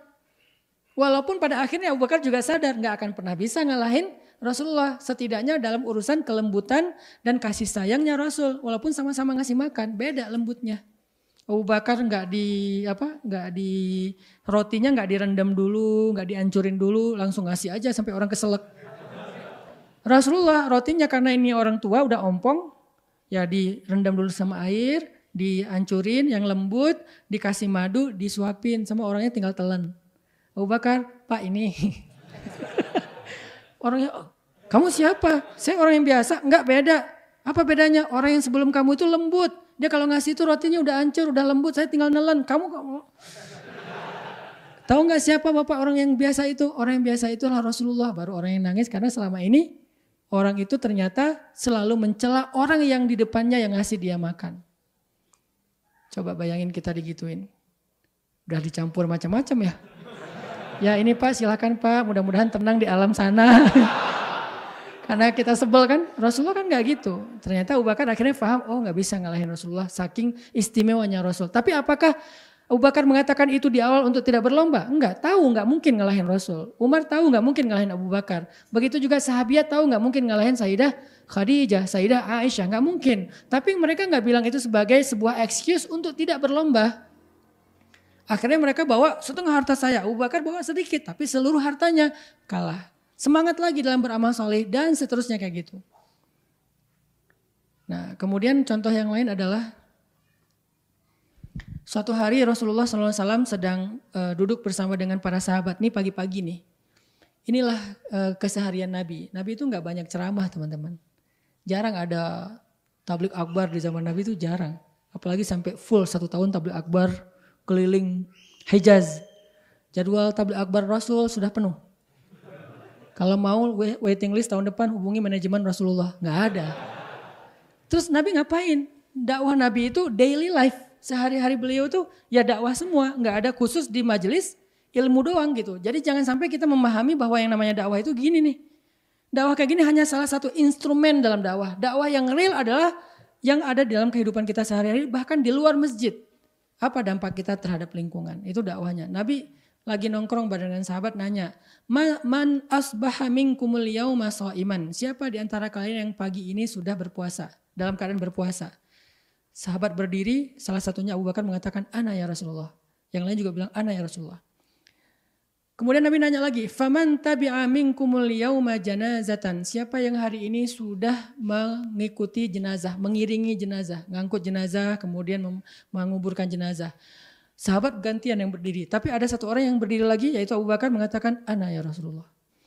Nabi nanya lagi, "Faman at'ama minkumul yauma miskinan?" Siapa di antara kalian yang hari ini sudah ngasih makan orang miskin? Sahabat bergantian yang bangun. Abu Bakar bangun lagi, "Ana ya Rasulullah." "Faman 'ada minkumul yauma maridan?" Siapa di antara kalian yang hari ini sudah menjenguk orang sakit? Sahabat bergantian lagi yang berdiri. Abu Bakar berdiri lagi, "Ana ya Rasulullah." Setiap Nabi menanyakan, mengabsen amal soleh mereka di pagi itu di waktu duha, mungkin jam 9, jam 10, jam 11 sebelum zuhur. Nabi nanya, sahabat angkat tangan bergiliran kecuali satu orang yang terus angkat tangan, dia adalah Abu Bakar As-Siddiq radhiyallahu anhu. Sehingga Nabi tersenyum mengatakan, "Majtama'na fi imri'in illa dakhalal jannah." Tidaklah semua amal itu ada pada kehidupan seseorang dalam satu hari kecuali dia masuk surga. Semuanya pada ngelirik ke Abu Bakar, merasa takjub dan cemburu. Akhirnya besoknya pagi-pagi rame tuh, nggak ada lagi yang nongkrong. Semuanya sibuk. Kalau ini kan nongkrong nih, ketemu Rasul. Mereka pikir ketemu Rasul itu udah selesai. Abu Bakar ketemu Rasul setelah berbagai macam amalan dilakukan dari sejak habis subuh. Mereka ketemu Rasul mungkin cuma satu amalan. Besoknya nongkrongan Rasul nggak kayak kemarin lagi.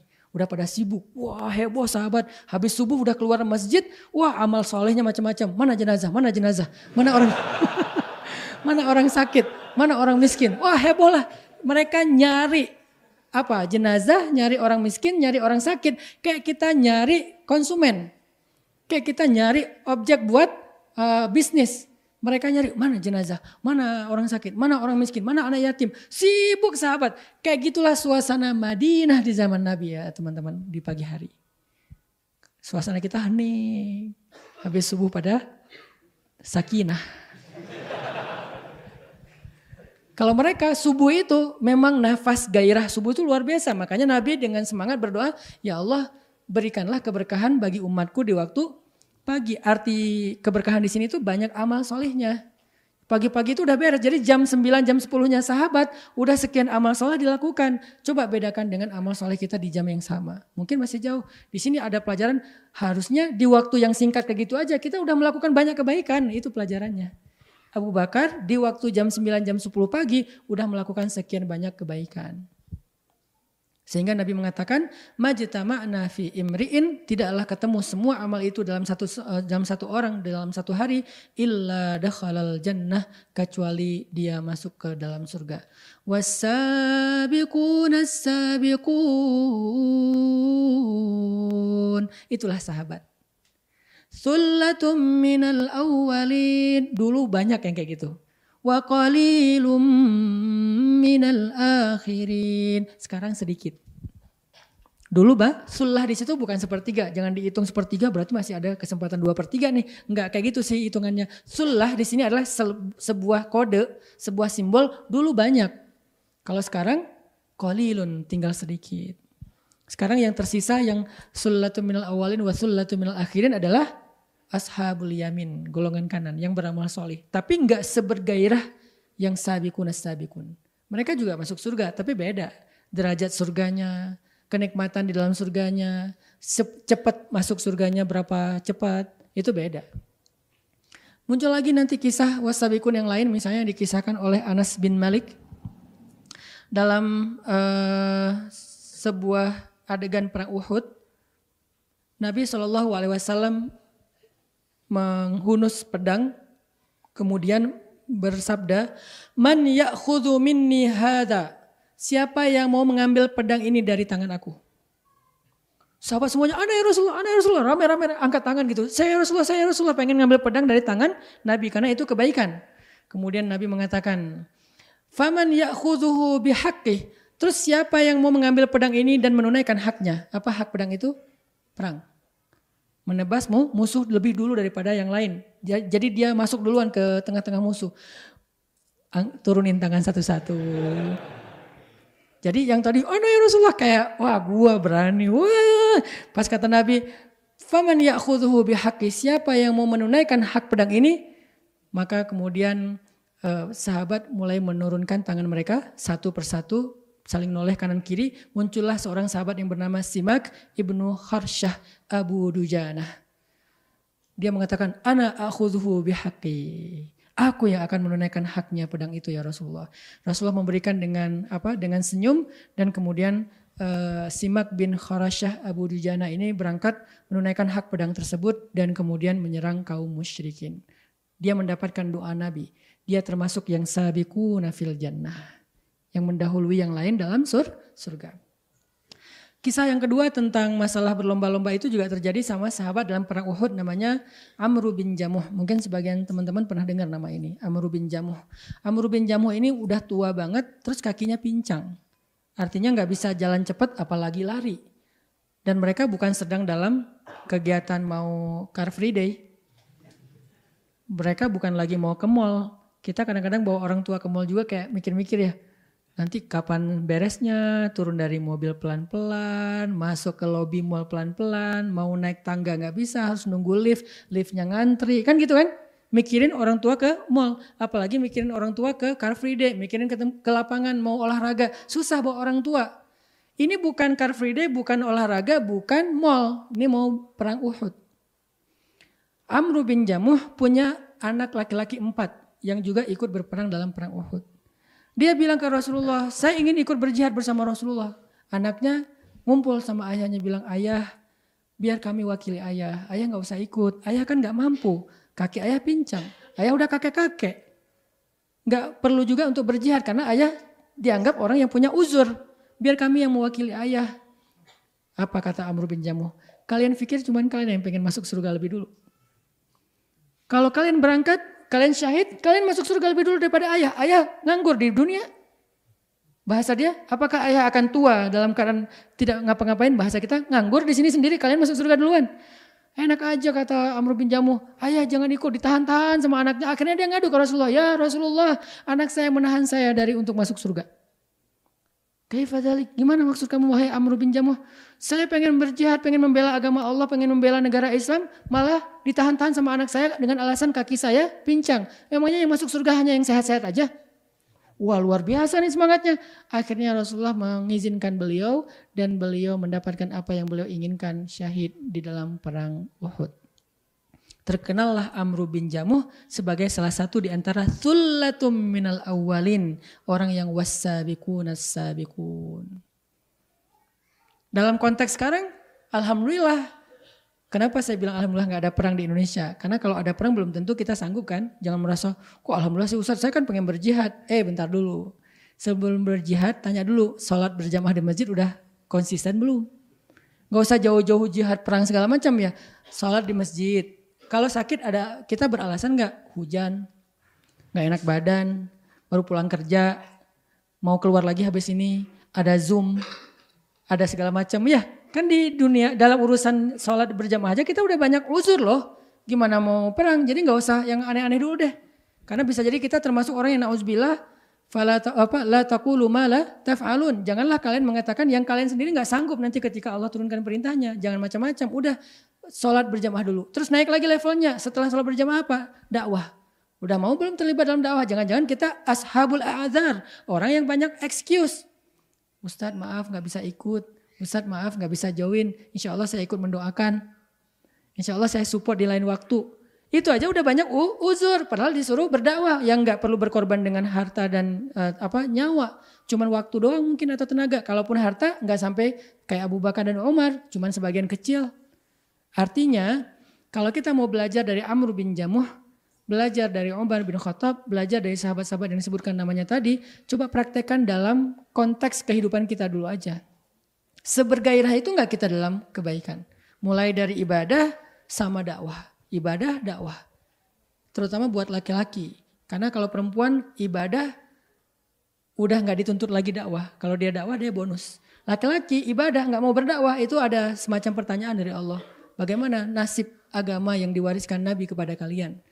Kenapa kita ditanya Ustadz? Karena kita umat Muhammad bukan umat Nabi Isa. Umat Nabi Isa tidak punya tanggung jawab dakwah. Umat Nabi Musa tidak punya tanggung jawab dakwah. Itulah yang membedakan mereka dengan kita. Kita punya tanggung jawab dakwah. Laki-laki itu semuanya sama. Mukmin punya tanggung jawab dakwah yang diwariskan dari nabinya. Itulah yang membuat mereka lebih mulia daripada umat-umat sebelum kita. Memangnya kita mulia hanya gara-gara kita umat Nabi Muhammad? Bukan. Kita umat Nabi Muhammad yang mewarisi tugas Nabi Muhammad, yaitu dakwah. Itu yang membuat kita mulia. Sehingga kalau kita nggak punya kontribusi peran di dalam dakwah, kayaknya kita ada yang miss deh dalam diri kita, dalam hidup kita. Laki-laki itu nggak boleh melepaskan diri dari kaitan dakwah, karena nggak ada satupun sahabat yang tidak terlibat dalam dakwah Nabi, nggak ada satupun, kecuali orang munafik. Yang tadi saya baca di surat Al-Fat. Sayaqulu lakal mukhallafuna minal a'rabi syaghalatna amwaluna wa ahluna fastaghfir lana.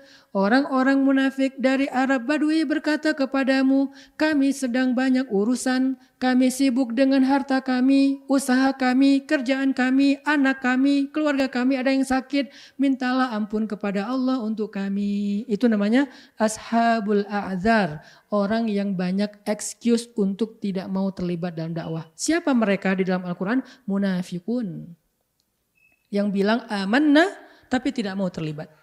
Bilangnya kami beriman, tapi nggak mau terlibat dalam dakwah agama Allah. Gimana cara kami terlibat Ustadz? Kami bukan penceramah. Emang sejak kapan dakwah itu artinya ceramah?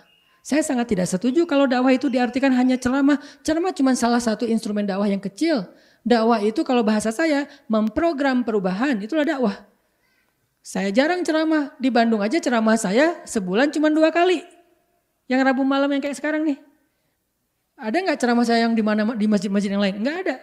Banyak masjid yang undang saya se-Bandung Raya, bahkan se-Indonesia. Kenapa saya jarang menerima jadwal? Karena saya sudah menghabiskan banyak waktu siang dan malam itu untuk memprogram. Akhirnya muncullah tren hijrah, akhirnya muncullah pesantren, akhirnya muncullah sekolah rimba, muncullah berbagai macam kegiatan-kegiatan untuk perubahan. Kita bikin program sama teman-teman geng motor, kita bikin program sama teman-teman bobotoh viking sebelum pandemi ya. Gara-gara pandemi kan off lagi tuh, mulai lagi dari awal sekarang. Kita bikin program teman-teman, di sini ada sahabat kita juga, Kang Niko dari BFC. Kita bikin program dari semua komunitas anak muda, memprogram perubahan. Itulah kesibukan saya sehari-hari. Jadi kalau ada yang nanya susah banget ngundang Ustaz Hanan, emang susah karena saya ngasih slot jadwal ceramah sebulan cuma 2 kali. Khutbah Jumat nggak ada. Cari masjid mana yang saya setiap Jumat khutbah. Jarang banget. Cuman masjid ini doang karena hak tetangga. Masjid lain ada nggak khutbah Jumat? Dulu tahun 2015 ke belakang, setiap Jumat saya pasti ada khutbah Jumat. Kenapa sekarang nggak ada lagi Ustadz? Satu, saya ngerasa udah kebanyakan ceramah, jarang diceramahin. Saya pengen Jumat itu waktunya saya dinasehatin. Saya dengar khutbah, walaupun awal-awal ada ujian. Nggak gitu sih ayatnya. Ini ujian apa Ustadz kali ya? Nggak gitu, aduh gregetan nih. Udah turun aja biar gantian. Kadang-kadang ada gitunya sih, muncul wasawisus syaiton ya. Tapi lama-lama kan jadi makin menundukkan untuk menundukkan ego tuh. Karena Ustadz ini kebanyakan ngomong, jarang diomongin. Nah sekarang saya pengen diomongin nih. Kadang-kadang pas datang, loh kok yang diomongin saya banget. Seolah-olah dia tahu masalah saya. Seolah dia tahu kekurangan dan aib atau dosa saya kayak lagi diceramahin kamu tuh. Seolah-olah gitu. Itu Allah yang menuntun lisan seorang khatib. Bisa jadi gak ada di teksnya. Udah disiapin materi ini yang keluar yang beda. Dia juga heran kenapa saya ngomong ini ya. Ternyata ada saya di situ. Yang lagi butuh nasihat itu. Gak ada lagi khutbah Jumat saya udah berapa tahun dari 2015. Jarang banget. Paling kalau tahun ini cuma ada di sini. Sama di Al-Latif udah. Yang lain gak ada. Kenapa gak dengar ya tadi? Terus ceramah gak ada juga. Ngapain Ustaz sehari-hari kayak sibuk banget Ustaz setiap hari? Ya tadi memprogram perubahan. Jadi kalau arti dakwah itu memprogram perubahan, berarti semua kita bisa berdakwah. Karena perubahan itu tidak terjadi hanya dengan ceramah dan tabligh akbar. Jangankan perubahan yang besar, perubahan kecil aja kadang-kadang nggak bisa dilakukan lewat tabligh akbar loh. Contoh, dalam sebuah tabligh akbar, seorang mubalik bilang, jamaah tolong sebelum pulang bawa sampahnya masing-masing. Lupa. Ya, udah gitu ceramah panjang lebar, lupa pas pulang tinggal sampahnya. Itu aja susah. Baru sampah sendiri nih, belum mengurus sampah kota Bandung kan.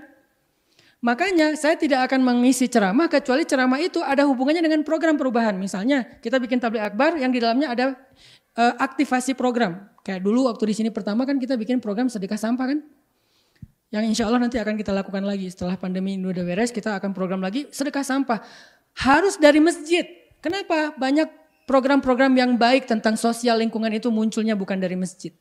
Kita selalu mengklaim rahmatan lil alamin, padahal masjid itu sumber kebaikan. Kenapa bukan dari masjid sumbernya? Sampah itu harus jadi solusinya dari masjid. Ya kita udah coba dulu.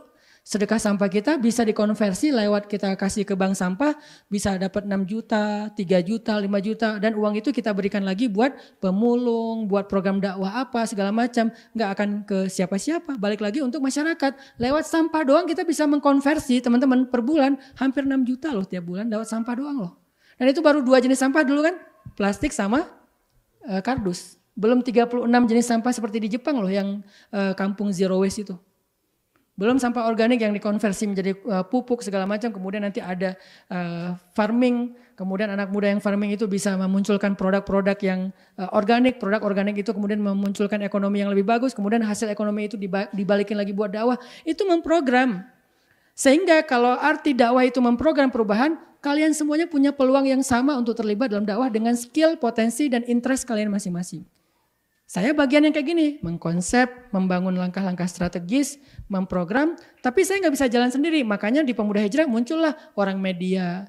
Kak Buni, sejak beliau hijrah, dulu beliau berpikir kalau hijrah berarti dengar taklim. Saya bilang ke Kak Buni, nggak bisa berhenti didengar taklim Kak Buni. Kak Buni punya potensi, dulu nge-MC di radio, jadi penyiar, dulu nge-MC di TV, jadi host, sekarang coba nge-MC buat dakwah, biar dakwah ini menarik. Sehingga nanti muncul inspirasi, akhirnya dakwah-dakwah sejak Kak Buni muncul di panggung dakwah, akhirnya kan tabligh akbar dimanapun pakai MC yang profesional ya. Nggak seadanya yang kaku. Kita mulai dengan pembacaan Al-Quran yang akan dibacakan, udah ketinggalan. Sekarang modelnya gaya-gaya MC atau host yang memang lebih renyah, lebih seru. Udah jadi tren kan? Sampai kita bawa DJ pun, orang mikir DJ di dakwah. Bukan mau gini-gini. DJ di dakwah itu cuma mau mengiringi lagu Indonesia Raya. Kan ada musiknya tuh Indonesia Raya teh. Tapi Indonesia Raya gak akan bilang Indonesia, gak digituin sih. Ya Indonesia Raya aja seperti biasa. Cuman saya gak pakai ya dari YouTube, pakai DJ. Yang penting DJ ikut. Akhirnya yuk kita berdiri lagu Indonesia Raya. Setiap acara tabligh akbar saya pasti dimulai dengan menyanyikan lagu Indonesia Raya kecuali di dalam masjid. Berdiri semuanya, DJ masuk. Tang tarang Indonesia dan seterusnya. Itu peran DJ-nya cuman untuk nyanyi lagu Indonesia Raya. Setelah itu udah selesai dia. Tapi dia dengar nasihat, dia ikut sholat isya berjamaah. Akhirnya dia bilang, baru sekarang saya sholat setelah sekian puluh tahun saya gak sholat katanya. Ustadz ajak saya lagi, gak apa-apa. Walaupun cuma lagu Indonesia Raya aja saya juga gak apa-apa. Yang penting saya bawa piringan itu yang tadi saya pakai untuk maksiat, sekarang pakai buat untuk dakwah, untuk nasionalisme. Bagi yang mengambil fikih, musik itu boleh dan saya mengambil mazhab itu. Karena musiknya untuk lagu Indonesia Raya bukan untuk lagu Alan Walker. Kayak gitu-gitu bawa siapa lagi pemain skateboard. Kok ada dulu kan sebelum 2015 kayaknya nggak ada hubungannya antara skateboarder dengan dakwah. Sampai kita munculkan Pevi Permana akhirnya dia hafal surat Ar-Rahman di bol pas lagi latihan skate. Sambil dengerin Ar-Rahmannya saya sampai hafal surat Ar-Rahman. Akhirnya terhubungkanlah skateboard dengan dakwah. Terhubungkanlah surfing dengan dakwah. Terhubungkanlah olahraga anak muda ini dengan dakwah. Sampai parkour, break dancer. Terhubung dengan dakwah. Di mana mereka menjadi make up dakwah. Selama tidak melanggar syariat sebagai mazhab ya, sebagaimana mazhab yang saya yakini. Saya konsultasi juga dengan kakak kelas saya Ustadz Awalul Zikri. Doktor di bidang fikih perbandingan mazhab Al-Azhar. Saya tinggal nelfon Ustadz Awalul Zikri, bang ini gimana nih? Boleh, oh ya kasih dong dalilnya. Oh ini dalilnya, oh aman, jalan.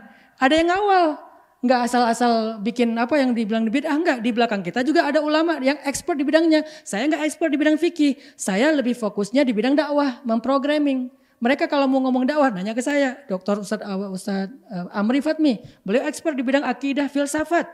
Doktor akidah filsafat cum laude Al-Azhar. Tapi tidak interest terhadap program dakwah. Pas kemarin mau bikin movement di Aceh, ngajak saya, Ustadz kasih kita masukan. Datang saya bikin, memprogramming.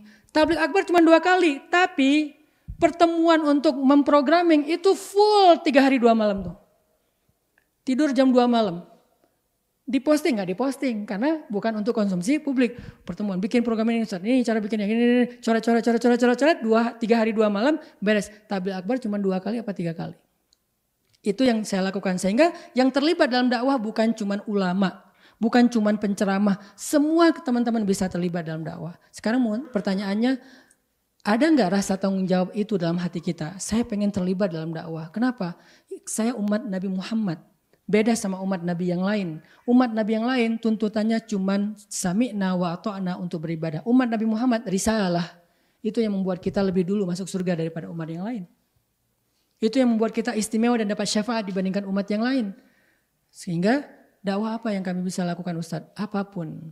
Pemuda Hijrah dalam sebuah dakwah movement perubahan anak muda, kita menunggu teman-teman semuanya. Makanya di grup itu ditanya, apa yang kalian teman-teman bisa kontribusikan buat dakwah? Ustadz saya orang IO. Kemarin kita bikin forest camp. Forest camp itu kenapa kita bikin ya? Tadi ada tujuan biar anak muda itu belajar event. Nanti mudah-mudahan ke depan mereka produktif juga secara ekonomi. Dengan skill eventnya. Forest camp sendiri menopang, membackup kebutuhan finansial, sekolah, dan pendidikan gratis yang kita berikan di pesantren. Sekolah rimba gratis. Pendidikan santri sampai remaja gratis. Kreatif Institut gratis. Dari mana? Kan gurunya juga kita harus berikan haknya yang cukup. Bahkan kalau bisa nantinya lebih daripada standar. Dari mana? Ya tadi dari ada event yang eksklusif, ada yang pendidikan gratis. Jadi saling mensupport. Siapa yang bisa ngasih biar event ini menarik? Ada orang kreatif. Saya butuh banget nih orang-orang kreatif. Saya butuh orang-orang yang ngerti tentang farming, permakultur. Saya butuh orang yang tahu cara mengolah pupuk. Saya butuh orang yang apa? Di sini ada Kang Habil, seorang penunggang kuda, atlet memanah berkuda. Akhirnya kita punya stable, Kang Habil yang berdakwah lewat skill memanah berkudanya. Jadi nggak harus semuanya ceramah. Kalau ceramah berarti tugas dakwah cuma tugas ustadz. Ini yang terjadi pada para sahabat. Yang terakhir adalah